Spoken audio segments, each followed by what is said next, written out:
Rebonjour, et suite au short que j'ai fait sur le parler en langue, je vais vous dire, je crois qu'il y a beaucoup de gens aujourd'hui dans les églises, y compris des prédicateurs, qui ne savent pas parler en langue, ils ne parlent pas en langue.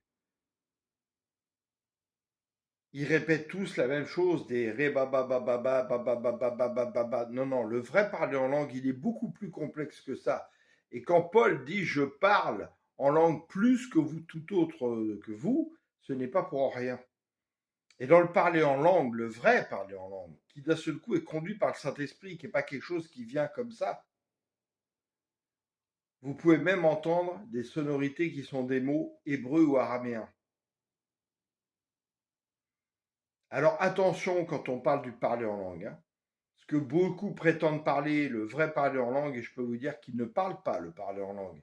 Ils répètent la même chose qu'ils ont entendu ailleurs, et par conformisme, ils redisent la même chose. Mais ce n'est pas le Saint-Esprit forcément qui est en train de les guider dans la langue des anges pour parler à Dieu.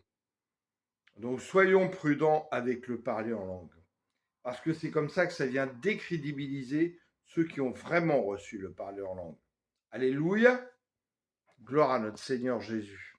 Merci Père, merci ô Seigneur de nous avoir transportés dans le royaume du Fils de ton amour. Merci Seigneur de venir toucher plein de gens qui, justement, face au mal qui croient dans ce monde, sont en train de te chercher, de te trouver, Seigneur, et qui vont sans doute précéder bien des gens qui sont venus à toi avant. Ô Seigneur, renouvelle notre intelligence, notre sagesse dans ta connaissance. Oui, inonde-nous de ton Saint-Esprit, Seigneur. Oui, viens travailler nos cœurs, examine nos cœurs, Seigneur. Alléluia, sors-nous du conformisme, sors-nous de tous ceux qui sont en train de tromper les gens dans les églises des hommes, Seigneur, et qui font fuir les croyants. Et donne-nous à cœur de rebâtir des assemblées de maisons dirigées par des garants, et plusieurs parfois s'il le faut, comme c'était le cas de l'Église primitive, et qui s'attachent à la saine doctrine. La bonne nouvelle n'est pas une chose compliquée comme on veut en faire aujourd'hui dans les églises et de la manipulation. Amen. Alléluia.